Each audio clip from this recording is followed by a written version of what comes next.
मेरे पीछे आप जिस युवा संत को देख रहे हैं, ये बर्फ में 13-13 दिन तक इसी तरह तपस्या करते हैं। ये हवा में चल सकते हैं, ये पानी में तैर सकते हैं, पानी पे चल सकते हैं। कौन है ये संत, इनके बारे में बताऊंगा। लेकिन जब से ये बर्फ वाली वीडियो सोशल मीडिया पर वायरल हो रही है, तब से सोशल मीडिया पे 10 तरह की बहस छिड़ गई है। कुछ लोग इसे सनातन धर्म की शक्ति बता रहे हैं, कुछ लोग योग की शक्ति बता रहे हैं, कुछ लोग एआई का चमत्कार बता रहे हैं। तो जिन्हें एआई लग रहा है, ये उन्हीं के लिए ये वीडियो है। इसमें मैं इनको पानी पे तैरते हुए यानी पानी पे तपस्या करते हुए भी दिखाऊंगा, बर्फ पे भी दिखाऊंगा और इनके बारे में भी बताऊंगा। इनका नाम सत्येंद्र नाथ है, योगी सत्येंद्र नाथ है। इनके बारे में पहले देखने से पहले कुछ वीडियोस देखिए और समझिए योग की शक्ति कितनी महत्वपूर्ण है, कितनी बड़ी है और कितनी विस्तृत है।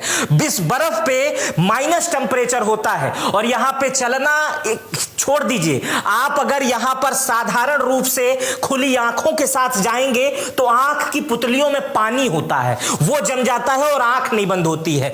इसमें बगैर कपड़ों के, मतलब एक शरीर पे वस्त्र है मात्र, और इसके साथ तपस्या करने के लिए, पानी लेने के लिए ये ऊपर जाते हैं और वहां पर 7 दिन की, 3 दिन की, 5 दिन की, 11 दिन की, 13 दिन की हठ योग साधना करते हैं। योग में कितनी शक्ति है, ये कैसे करते हैं, ये सत्येंद्र नाथ जी ने खुद बताया है। मैं अभी बताऊंगा उसको, वो ये कैसे करते हैं। लेकिन पहले इस बात को समझिए और देखिए। अब यहां पर ये देखिए, आप यहां पर जब वीडियो देखेंगे तो ये पर्वत का जो नुकीला हिस्सा होता है, जहां पर सिर्फ पंछी बैठ सकता है। शरीर को इन्होंने अपने हिसाब से बना लिया है कि ये उस स्थान पे, उस हल्के स्थान और पतले स्थान पर भी खड़े होकर ये योग साधना कर सकते हैं। ये पत्थर का नुकीला हिस्सा होता है, गले में रुद्राक्ष की माला है। अब ये देखिए, अब ये दरख है, पेड़ के बीच का वो हिस्सा जहां पंछी घोंसला बनाते हैं, दीमक रहते हैं, उस जगह पर भी दूर दूर समय समय तक, काफी समय तक योग साधना ये करते हैं।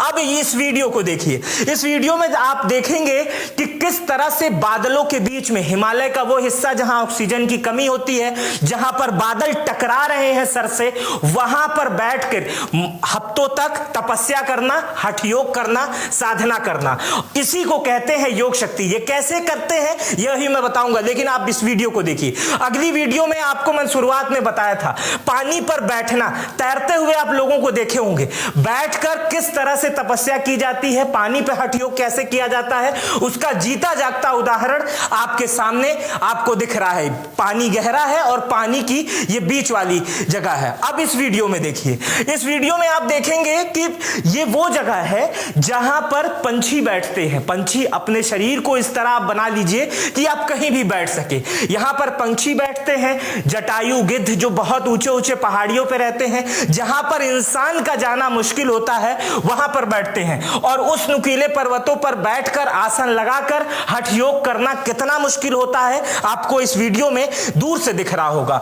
अब ये देखिए, अब अपने शरीर को आप इस तरह बना लीजिए। इस वीडियो में आपको दिखेगा कि आप अपने शरीर को इस तरह बना लीजिए कि किसी भी सीधी अवस्था में कहीं भी, जैसे मशरूम का पौधा लग जाता है, जैसे कोई चिपकने वाला जानवर किसी पेड़ पे चिपक जाता है, उसी तरह, उस तरह भी रह के आप काफी समयों तक हठ योग कर सकते हैं, चल सकते हैं, अपने शरीर को इस काबिल बना सकते हैं। आपने मार्शल आर्ट्स वगैरह में ये सारी चीजें देखी होंगी कि पेड़ के सबसे ऊंचे हिस्से में किस तरह खड़े होकर योग किया जा सकता है। इस वीडियो में जब आप देखेंगे तो ये पेड़ पर इस तरह से चल रहे हैं, हालांकि ये थोड़ा सा पट्ट पेड़ है, और इसको इस तरह से चल रहे हैं जैसे कोई सड़क पर चल रहा हो और उसी पे योग कर रहे हैं। कुल मिलाजुलाकर सत्येंद्र नाथ हर उस जगह पर अपने आप को परफेक्ट साबित कर सकते हैं जिस जगह पर आम इंसान का जाना मुश्किल है। अब इसी वीडियो को देख लीजिए, ये गुफा के अंदर की वीडियो है और गुफा के अंदर यहां पर केवल पहाड़ी जानवर, आम इंसान तो यहां जा नहीं सकता है। जब इसको ड्रोन शॉट लिया गया तो पता चला कि सत्येंद्र नाथ इससे तपस्या कर रहे हैं। अब ये वीडियो बनाता कौन है, कैसे आती है, वो भी मैं बताऊंगा। ये हेलीकॉप्टर से ली गई फोटो है और ये उस जगह की फोटो है जहां पे टेंपरेचर माइनस से बहुत ज्यादा नीचे होता है और झरने तक जम जाया करते हैं। आप पीछे देखेंगे तो झरने जमे हुए हैं और झरने जमे हुए हैं और वहां पर इनकी तपस्या चल रही है और शरीर पे कितने कपड़े हैं वो आपको दिखाई दे रहा होगा। इस वीडियो में जब आप देखेंगे तो ये गुफा के अंदर आपको दिख रहे हैं। तो कुल मिला जुला कर ये योग है और इसी योग को समझने के लिए सत्येंद्रनाथ को समझना पड़ेगा। सत्येंद्रनाथ को समझने के लिए मुझे अपनी पीपीटी दिखानी पड़ेगी और मैं आपको शुरू करता हूं सत्येंद्रनाथ जी के बारे में बताने के लिए। अब ये वाली वीडियो पहले जो एआई कह रहे थे, बता दूं ये वीडियो है कहां की, तो ये वीडियो है कुल्लू की और हिमालय की है। कुल्लू में हिमालय पर्वत है, तो कुल्लू की है, सिराज घाटी जिसे कहा जाता है, हिमालय पर्वत का हिस्सा है वहां पर, सिराज घाटी की है। और इनका नाम है महायोगी सत्येंद्रनाथ। ये मूल रूप से कुल्लू के बंजार के रहने वाले हैं और इनके सत्येंद्रनाथ करीब 25 वर्षों से कौलांतक पीठ में योग अभ्यास कर रहे हैं। इनका एक पीठ है जिसके ये प्रमुख हैं, उसका नाम है कौलांतक पीठ और इन्हें ये कौलांतक पीठ के प्रमुख हैं। इन्हें ईशपुत्र भी कहा जाता है। अब इन्हें ईशपुत्र क्यों कहा जाता है? क्योंकि इनके गुरु का नाम ईशनाथ था और वो इसके शिष्य थे। ईशनाथ जो थे वो योग में उनका बहुत बड़ा योगदान था और वो भी हठ योगी थे, बड़े तपस्वी थे। उन्होंने भी ऐसी साधना की बचपन में ही, लगभग 7-8 उम्र की जब इनकी उम्र थी तभी ये उनके पास पहुंच गए और तब से हठ योग में ये अभ्यास करने लगे। सत्येंद्रनाथ जी जो है वो हठ योगी के साथ वास्तु, रसायन, ज्योतिष और आयुर्वेद का भी इन्हें भरपूर ज्ञान है। इनके बारे में और बताता हूं, इनके बारे में और जानकारी जो हमें जितनी मिल पाई है हम उतनी जानकारी कलेक्ट करके आपको बता रहे हैं।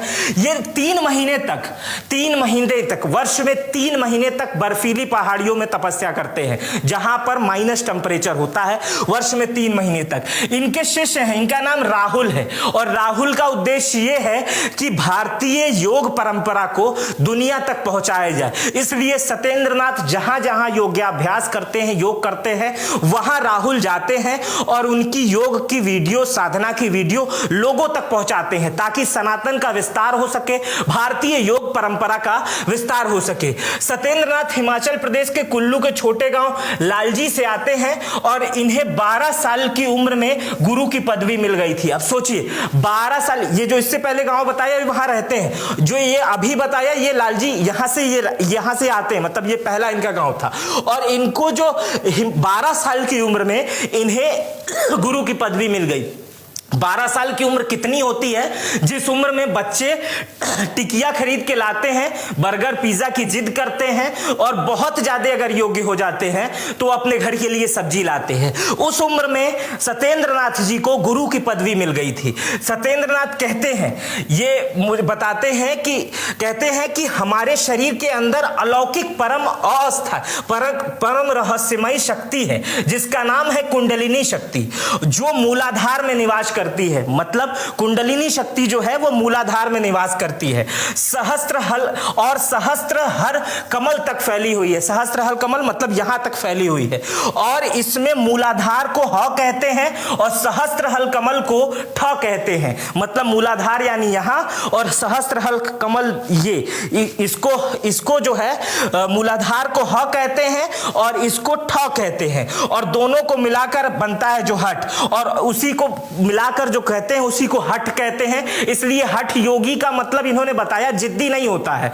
जो मूलाधार की शक्ति को जागृत कर सहस्त्र कमल दल में ले जाकर समाहित कर देने की प्रक्रिया को ही हठ कहते हैं। मतलब जो यहां की शक्ति है और वो सहस्त्र कमल दल मतलब अंदर से इंद्रियों को जागृत कर सीधे यहां पे प्रभावित कर दे, उसी को हठ कहते हैं। और धीरे धीरे अंदर ये बताते हैं कि इतनी शक्तियां हर इंसान के अंदर है कि कोई भी इंसान दूसरी दुनिया के बाहर देख सकता है, दूसरी व्यक्ति के मन को पढ़ सकता है, किसी भी वायु में, किसी भी जल में और किसी भी पर्यावरण में आसानी से रह सकता है। उसको बर्फ का असर नहीं होगा, उसको धूप की असर नहीं होगा, उसे आग नहीं लगेगी, उसे वायु का असर नहीं होगा, उसे पानी का असर नहीं होगा, अगर वो अपनी इंद्रियों पर, अपने तमाम शरीर के अंगों पर वो काबू पा ले। और ये सिर्फ और सिर्फ हो सकता है योग से। और सत्येंद्र नाथ ने इन तमाम इंद्रियों पर काबू करने का प्रयास किया है और बहुत पे काबू पा भी लिया है। अगर ये वीडियो नहीं होती तो लोग शायद इन सब चीजों को मजाक उड़ा देते। बहुत वर्षों पहले की कहानियां आप पढ़ते होंगे, जब भारत विदेशी आते थे तो भारत को सपेरों का देश, ऋषि मुनियों का देश कहते थे। लेकिन शायद ऐसी वीडियो जब वो देखेंगे कि इसमें इतनी मोटी लेदर की जैकेट और इतना मोटा चश्मा पहन के घूमेंगे, उसी में एक भारतीय योग परंपरा का व्यक्ति जिसने योग साधना को सिद्ध कर रखा है, वो व्यक्ति केवल और केवल अपने आप शरीर में अपने शरीर को काबू करके, अपने शरीर से बात करके, अपने इंद्रियों को जगा करके बगैर किसी कपड़ों के आसानी से रह सकता है। फिलहाल इस वीडियो पर आपकी क्या प्रतिक्रिया है मुझे कमेंट बॉक्स में बताइएगा। सत्येंद्र नाथ जी के बारे में आपको जानकर कैसा लगा यह भी मुझे बताइएगा। अपना बेहद ख्याल रखिएगा। बहुत बहुत शुक्रिया।